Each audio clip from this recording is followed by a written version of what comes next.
Eric Clapton, once hailed as Britain's guitar messiah, a figurehead of an era that carved rock into the core of cultural history, stands today as a curiously conflicted character.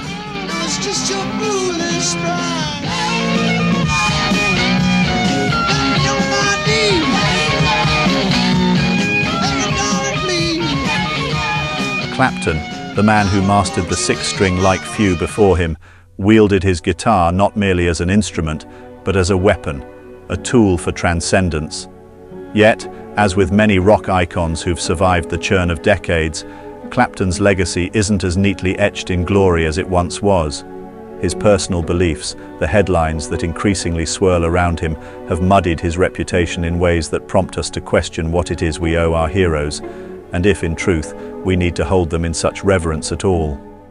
But when we strip away the man from the music, what remains is an undeniable foundation of skill, passion, and vision that has inspired generations to pick up a guitar and make it sing, scream, and soar. In Clapton's case, though, the story isn't about standing atop a golden throne or basking in eternal glory. It's about how his artistry has, time and again, touched the lives and talents of other musicians. Throughout his career, Clapton has offered a blueprint, an attitude, a raw and soulful map for navigating the ever-expanding universe of rock and blues. From his work with the Yardbirds to Cream and Derek and the Dominoes, Clapton has shown guitarists what it means to craft a career rooted in both technical prowess and emotional honesty. And in his own musical journey, Clapton has shown us that greatness sometimes comes not just from one's own achievements, but from recognizing the genius in others, a respect for talent and artistry that transcends ego. Clapton's reverence for the American blues scene shaped his early career, leading him to emulate and eventually reshape the sounds he had once idolized. In certain forms of music, I heard it most of all in the blues, because that was an individual. It was always one man with his guitar versus the world. It wasn't a company, it wasn't a band or a group or anything. When it came down to it, it was one guy who was completely alone and had no options, no alternatives whatsoever other than just sing and play to ease his pain. And that echoed what I felt in many aspects of my life during that time. Yet, even as he climbed to his own heights, Clapton remained a devoted student of the music scene, his ear always on the hunt for what was brewing on the other side of the Atlantic.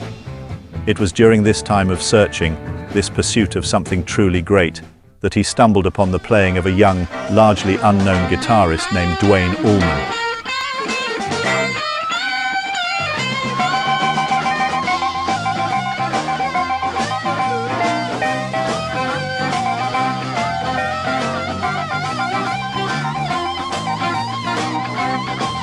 And it wasn't just any Allman track that hooked Clapton. It was an audacious cover of the Beatles' Hey Jude by Wilson Pickett. Hey Jude, don't make it bad. An R&B rendition that wasn't merely a tribute, but a complete reimagining. Allman's solo, raw and defiant, crashed into Clapton's ears like a wave of sound that couldn't be ignored. Imagine Clapton, by this point an accomplished guitarist in his own right, surrounded by accolades, lauded by fans and critics alike, picking up the phone after hearing that record, compelled to know who this prodigy on the other end of the recording was. Allman's playing had given him pause, had tapped into something primal and unrestrained. It was a rare, almost spiritual encounter with another guitarist's work, one of those moments that pulls the rug out from under you and reveals that, no matter how high you've climbed, there's always further to go. When I've heard Wilson Pickett's version of Hey Jude, I knew that Tom would be involved in the recording of that. And I asked him who it was, and he said, this is this guy called Skydog Allman. And this wasn't just any R&B cover. It was an aggressive, no-holds-barred rendition that sent the song's emotional core into overdrive, an emotional sucker punch from Allman's guitar that lingered long after the record stopped spinning. The Hey Jude cover, as legendary as it would become, almost didn't happen. Allman himself had to fight for it, convincing Rick Hall and Wilson Pickett, both skeptical about covering a Beatles track, that it was precisely its audacity that would make it a hit. Allman argued that a black artist covering the Beatles, especially while the song was still soaring in the charts, would generate the kind of attention that no amount of marketing could ever buy. The concept was radical, stripping down a pop anthem and injecting it with a raw R&B vibe, amplifying it in a way that felt like the sound of the 60s shifting into something altogether different and wild. It was the kind of instinctive genius that shaped the era, and Clapton's admiration for it was immediate and lasting.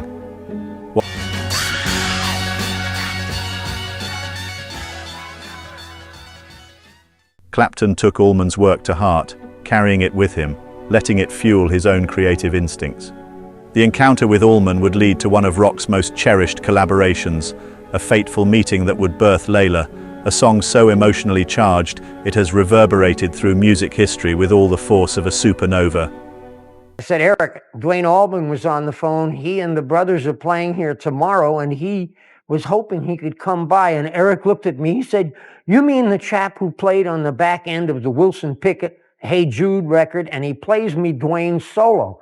And I said, yes. He said, he's playing here tomorrow? I said, he's doing an outdoor concert. He said, we have to go see him. In the Layla sessions, Clapton and Allman unleashed a duel of guitars, each man pushing the other to their peak, playing not with competition, but with a shared passion for raw, unfiltered expression. There's a magic on that track, a meeting of minds that's impossible to reproduce, two guitarists caught in a moment that defies the limits of the studio walls. And here they are all together. And it's just beautiful. Those are notes that aren't on the instrument. Those are notes that are off the top of the instrument. And that's what makes those people such magnificent guitar players. It's in the tips of their fingers. It's not in a knob. It's not how loud they play. It's touch. It's touch. And both of them have exquisite technique and touch. Allman's presence on Layla added a kind of creative alchemy, turning what could have been another love song into a full-throttle plea for unrequited love and longing. The desperation in those guitar lines wasn't just played, it was lived, a testament to how music can pull forth the deepest, most unvarnished parts of ourselves. Clapton's admiration for Allman's work on Hey Jude is more than just praise. It's a reminder that the path to greatness isn't paved alone.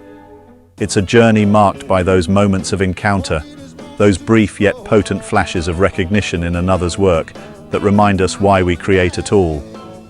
Allman's guitar work lit a fire in Clapton, who in turn would go on to inspire countless others, a lineage of influence that stretches far beyond Clapton's own fame.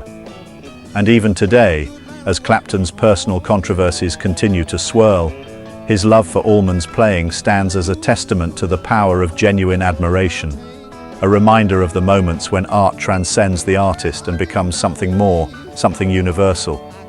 In the end, Clapton's career and his respect for Allman's work are stories of searching, of reaching beyond what is known and embracing the unknown with an open heart. That moment when Clapton heard Hey Jude, that call he made to find out who was behind the solo, that was a defining moment, a crossroads in his career and in his understanding of what music could be. Clapton and Allman's collaboration on Layla will always be there, etched into the grooves of music history, a lasting reminder of what happens when two souls meet, not as competitors, but as brothers in arms, sharing a truth that only the sixth string could reveal.